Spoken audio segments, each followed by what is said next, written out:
नमस्कार. विज्ञानयात्री Antonie Joseph Bernard ब्रुनहेस यांचे जीवनचरित्र आणि त्यांचे वैज्ञानिक योगदान या संदर्भात आपल्याशी संवाद साधण्याचा हा एक प्रयत्न आहे.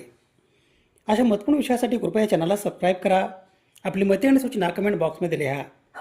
विज्ञानयात्री अँटोनी जोसेफ बर्नार्ड ब्रुनेस हे फ्रान्स देशाचे भौतिकशास्त्रज्ञ, पॅलिओमॅग्नेटिस्ट आणि भूचुंबकीय उलट्या या भौतिकशास्त्र शाखेतील अग्रगण्य क्षेत्रातील संशोधक. त्यांनी सन 1906 मध्ये पृथ्वीच्या चुंबकीय क्षेत्रात होणाऱ्या उलथापालथीचा जिओमॅग्नेटिक रिव्हर्सल हा महत्त्वपूर्ण शोध लावला.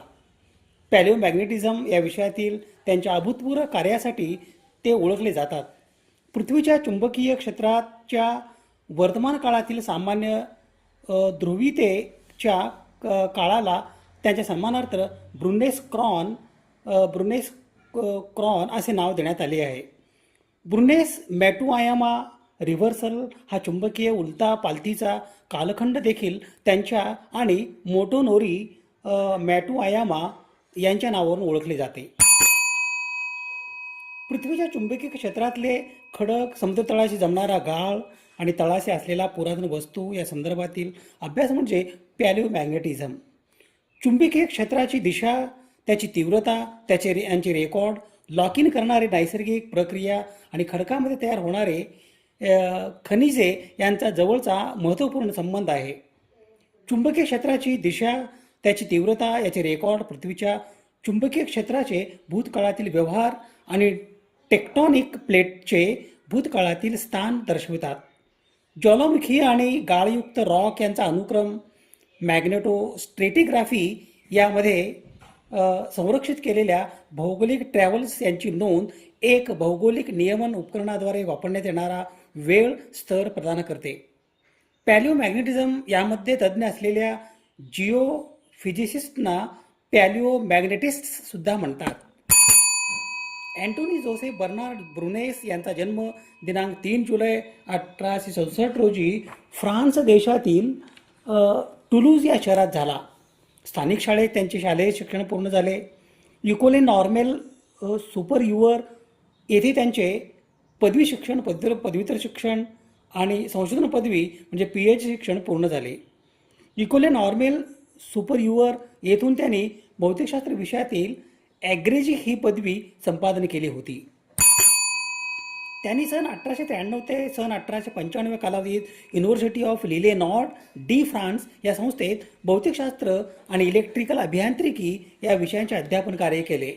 नोव्हेंबर 1900 मध्ये फ्रान्सच्या ऑवेरगेन प्रदेशात नामशेष झालेल्या ज्वालामुखीवर बांधलेल्या पुई डे डोम वेधशाळेचे प्रमुख या पदावर यांची नियुक्ती झाली. या पदावर त्यांनी त्यांच्या मृत्यूपर्यंत कार्य करत राहिले. पुई डे डोम या वेधशाळेत असतानाच अँटोनी जोसेफ बर्नार्ड ब्रुनेस यांनी महत्त्वपूर्ण निरीक्षण केले, ज्यामुळे त्यांना भूचुंबकीय उलट्याचा शोध लागला. सन 1906 मध्ये त्यांना असे आढळले की सेझेन्स कम्यून कॅन्टल या विभागाचा भाग येथे पोंट फर्जन येथील प्राचीन लावा प्रवाहातील खडक सध्याच्या चुंबकीय क्षेत्राच्या अगदी विरुद्ध दिशेने चुंबकीकृत होते. चुंबकीय उत्तर ध्रुव सध्याच्या भौगोलिक दक्षिण ध्रुवाच्या जवळ होता. हा निष्कर्ष त्यांनी या निरीक्षणावरून काढला. पृथ्वीचे चुंबकीय क्षेत्र भूतकाळात कधीतरी उलटले असते तर अशी शक्यता होती. भूचुंबकीय हे चुंबकीय क्षेत्र आहे. हे क्षेत्र पृथ्वीच्या आतील भागापासून अंतराळात पसरते. अंतराळात हे चुंबकीय क्षेत्र सौर वाऱ्याशी संवाद साधते. सौर वारा म्हणजे सूर्यापासून निघणाऱ्या भारयुक्त चार्ज असलेल्या कणांचा प्रवाह. पृथ्वीच्या बाहेरील गाभा क्षेत्र यामध्ये वितळलेले लोखंड धातू आणि निकेल धातू यांचे मिश्रण यांच्या संवहन प्रवाहाच्या गतीमुळे विद्युत प्रवाहाद्वारे चुंबकीय क्षेत्र निर्माण होते. पृथ्वीच्या गाभ्यामधून बाहेर पडणाऱ्या उष्णतेमुळे हे संवहन प्रवाह उद्भवतात. ही जिओडायनॅमो या शीर्षकाची नैसर्गिक प्रक्रिया आहे. पृथ्वी ही एक स्थायी प्रकारच्या द्विध्रुवी चुंबकाप्रमाणे परिणाम दाखवते. हा सिद्धांत जरी प्रथम मांडण्यात आला होता, तरी सध्या तिचा चुंबकीय क्षेत्राकरिता स्वयंउत्तेजित जनित्र यंत्रणेवर आधारित आज सिद्धांत देण्यात येतो. पृथ्वीच्या चुंबकीय क्षेत्रामध्ये काही लक्ष वर्षानंतर जे व्युत्क्रमण होताना आढळते याचे विशदीकरण पूर्वीच्या सिद्धांताप्रमाणे देता येत नव्हते. सूर्याप्रमाणेच पृथ्वीला द्रायुरूप अंतर्गाभा आहे व त्याला स्वतःभोवती परिभ्रमी अशी गती आहे. या गोष्टी नव्या सिद्धांतात लक्षात घेतल्या जातात. पृथ्वीभोवती चुंबकीय क्षेत्र असल्यामुळे त्यामध्ये आयनीभूत कण स्थानबद्ध होतात व तिथे प्रारणपट्टा मिळतात.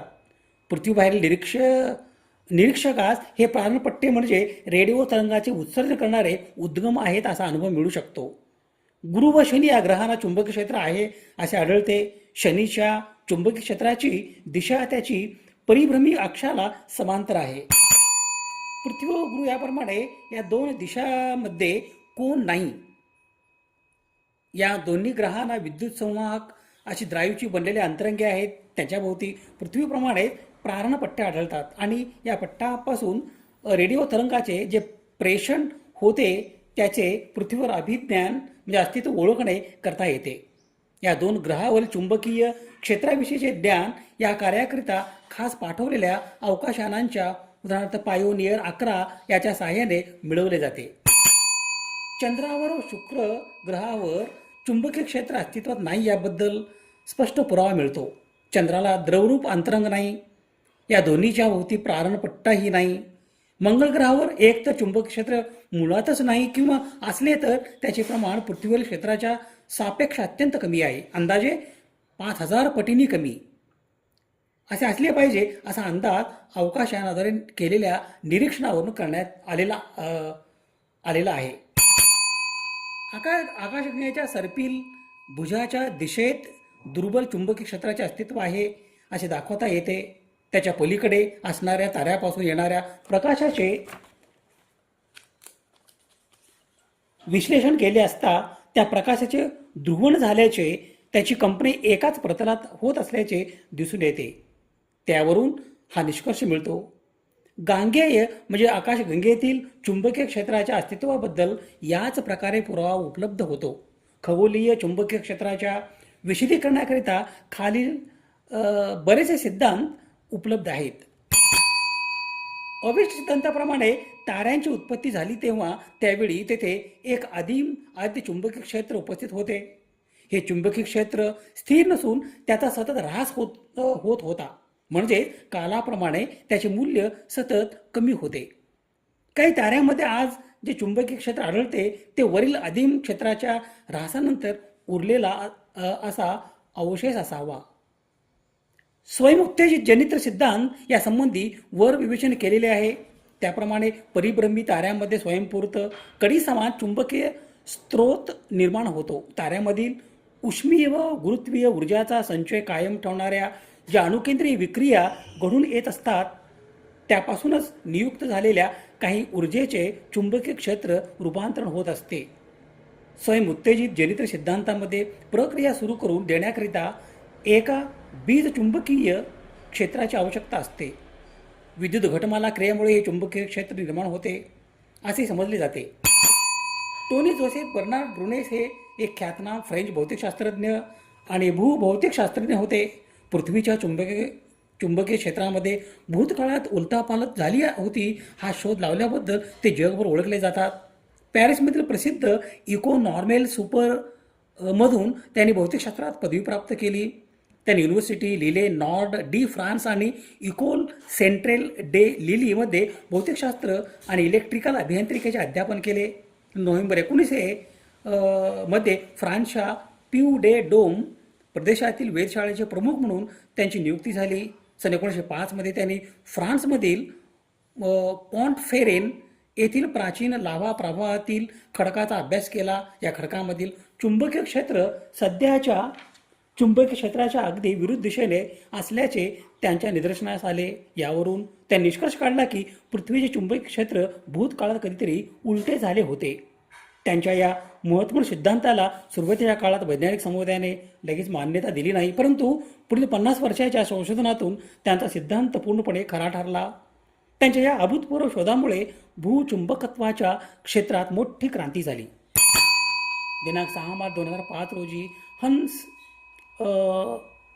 या शास्त्रज्ञाचा या विज्ञान यात्रींचा यातील निधन झाले.